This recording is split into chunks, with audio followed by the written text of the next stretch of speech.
નમસ્કાર દર્શક મિત્રો, ચરોતર બ્રેકિંગ ઇન્ડિયામાં આપનું સ્વાગત છે। બોરસદના નિસરાયા મુકામે મેકદાદા પ્રતિમા સાનિધ્યમાં રાગ વૈષ્ણવીજી શર્માની દિવ્ય વાણીમાં ગુંજ્યો કૃષ્ણ અર્જુન સંવાદ। બોરસદ તાલુકાના નિસરાયા મુકામે મેકદાદા પ્રતિમા સાનિધ્યમાં એક ભવ્ય આધ્યાત્મિક કાર્યક્રમનું આયોજન કરવામાં આવ્યું હતું। આ કાર્યક્રમ અંગે આયોજક વિજયસિંહ રાજના જણાવ્યા મુજબ ભક્તિભાવથી ઓતપ્રોત આ કાર્યક્રમમાં મુંબઈથી પધારેલ રાગ વૈષ્ણવીજી શર્મા દ્વારા અનોખી અને પ્રભાવશાળી રજૂઆત કરવામાં આવી હતી।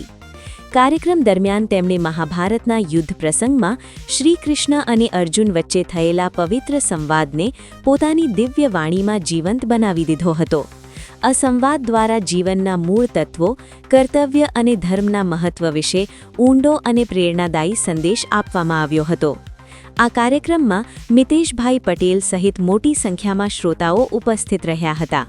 સમગ્ર કાર્યક્રમ દરમિયાન હાજર ભક્તજનો આધ્યાત્મિક માહોલમાં મંત્રમુગ્ધ બની ગયા હતા અને સૌએ રાગ વૈષ્ણવીજી શર્માની દિવ્ય વાણીનો અનોખો લાહવો અનુભવ્યો હતો।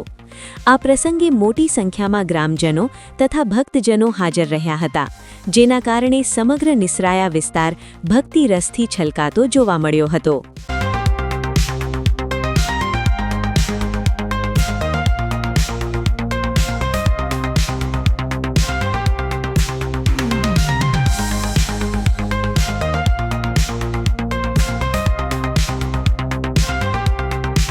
क्योंकि ये हिंदी समझते हैं तो आज मुझे हिंदी बोलना पड़ रहा है। मुझे अच्छा भी लगता है, लेकिन कुछ गलती हो जाए तो माफ कर देना।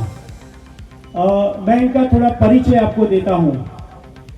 जिस गांव की मैकदादा की जन्मभूमि है, हमारे मैकदादा आज निसराया गांव के सभी लोगों के दिल में बसते हैं, क्योंकि उनका काम बोलता है। कई लोगों के उन्होंने घर बनवाए, कई बच्चों को पढ़ने के लिए फीस की उन्होंने व्यवस्था की। और तो मैं उन सब लोगों को भी बताना चाहता हूं कि मैकदादा हमेशा अपने गांव की चिंता 15,000 किलोमीटर की दूरी पर बैठ लोगों का जीवन ऊंचा आए, ऐसी उनकी सोच है। और इसीलिए गांव वालों ने मिलकर दादा की प्रतिमा उनके गांव में बनाई है। ये प्रतिमा नहीं है, मैं ये मानता हूं, ये जीवता जागता हमारे मैकदादा यहाँ हमारे बीच मौजूद है। इस बात की मैं गारंटी देता हूं। और मैकदादा के लिए फिर एक बार जोरदार तालियां हो जाए। उपस्थित है, उनका नाम है राग वैष्णवी जी। बेहतर बात अगर मैं बताना चाहता हूं तो जब मैकदादा तो मैं मानता हूं, जब बात उनकी खत्म हुई तब सारे लोग खड़े होकर ताली बजाकर उनको बधाई दी, क्योंकि इतनी सारी अच्छी बातें। और जब भी इमोशनल वर्ड्स होता है तो वो उनका फेस भी ऐसा ही बन जाता है, आक्रामक वर्ड्स आता है तो उनका फेस भी वैसा ही बन जाता है। तो मैंने उस वक्त सोचा था कि वैष्णवी जी हमारी गांव की धरती पे एक बार आए और हमारे गांव के लोगों को भी ये कृष्ण अर्जुन की बात बताए। तो आज वो दिन हमारा आ गया है और उस कार्यक्रम में मैं वैष्णवी जी का स्वागत करने के लिए हमारे गांव का प्रथम नागरिक सरपंच श्रीमती स्मिता जी को विनंती करूंगा कि वो आए और वैष्णवी जी को भाई श्री प्रकाश भाई, मनसुख भाई, दीपक भाई, कमलेश भाई और दोनों कमलेश भाई और अशोक भाई और दूसरे गांव के भी जो भी लोग हैं वो भी यहाँ आ जाए। हमारे कार्यकर्ता गण यहाँ मौजूद है।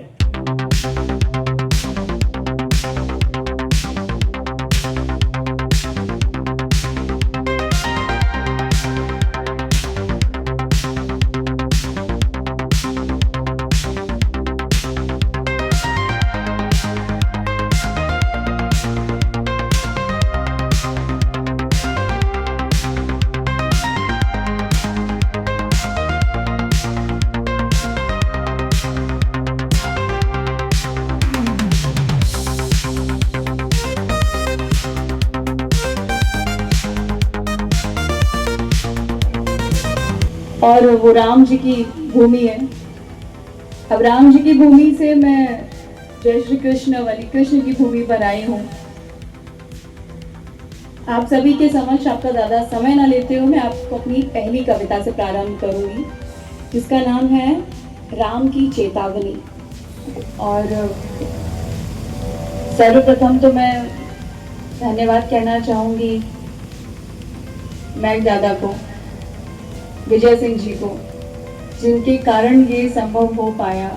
और मेरी इतनी पुरानी इच्छा, इतने लंबे समय से जो मेरी इच्छा थी आप सब लोगों के समक्ष आना, ये पूरी हो पाई, ये साकार हो पाई। तो एक बार इन दोनों के लिए बहुत बहुत तालियां। वही गुण है ईश्वर के करीब जाने वाला, ईश्वर के स्वभाव। तो एक बार मेरा बहुत बहुत प्रणाम। और मैं जितने शब्द उनके लिए कहूँ कम है, उनकी भूमि पर ही हूँ और उनकी बहुत बहुत आभारी हूँ। उनसे गोवा में पहली बार मिलने का अवसर मिला, उसके पश्चात अब सीधा उनकी भूमि पे आने का अवसर मिला। इससे बड़ा सौभाग्य भाई बिन होई न प्रीत। वो समय वो था जब यदि जटायु ने सीता माता को बचाने का एक विफल प्रयास भी कर दिया तो सारे रघुवंशी गिद्ध जाति के प्रति आजीवन के लिए एहसानमंद हो गए। तो जो पिता का लिया हुआ कर्ज है वो पुत्र चुकाता है। इस नाते कहा जाता है कि समुद्र की उत्पत्ति जो है वो इक्ष्वाकु वंश के राजाओं से हुई थी।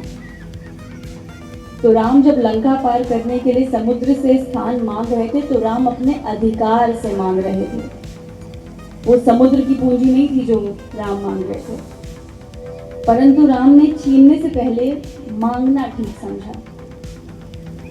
और जब उनके मांगने पर भी समुद्र जड़ बनकर खड़ा रहा तो उसी प्रसंग पर श्री राम ने लिखा है कि श्री राम की ओर से ये कहा गया है कि जो जड़ है, जिसमें चेतना नहीं है, जो मूल नहीं समझता, उसके लिए प्रीत भी भय देनी संभव नहीं है।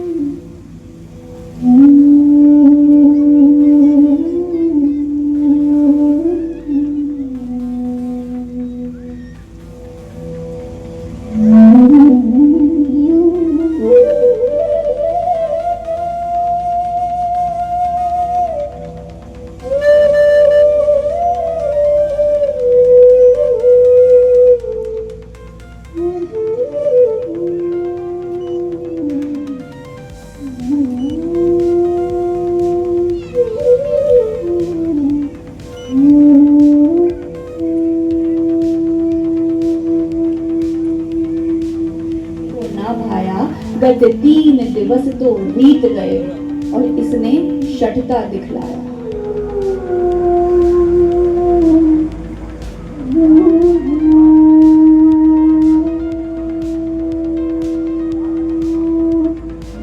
राजा से पूछा, दुर्योधन इतना धृष्ट है तो सम्राट दंड है क्यों छूछा। द्रौपदी ने बारी बारी से प्रश्नों का ढेर लगा डाला। धृतराष्ट्र, विदुर और द्रोण, कुछ कहो भतारो, क्या सूझा मुझको बाजी में लगा दिया। मछली की आंख बेचना था, क्यों ऐसे शीश झुकाए हो। जब मीन चक्षु संधान किया तब हृदय मेरा हर्ष आया था, मन ही मेरी सबको लाज नहीं आई। मैं समझी थी बड़भागन हूं, रणवीरों की मैं सबला हूं। मैं समझी थी बड़भागन हूं, रणवीरों की मैं सबला हूं। तो पांचों का बल क्षीण तो क्या,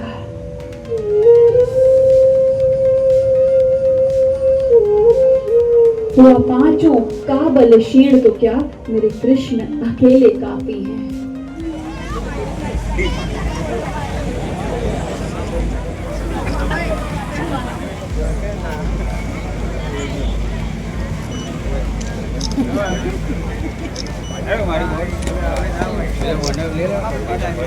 ना ये बोलने का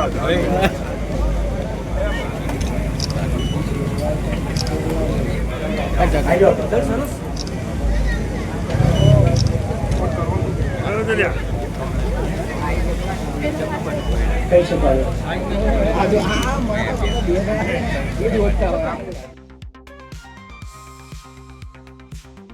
ટોપી બતાવી દો.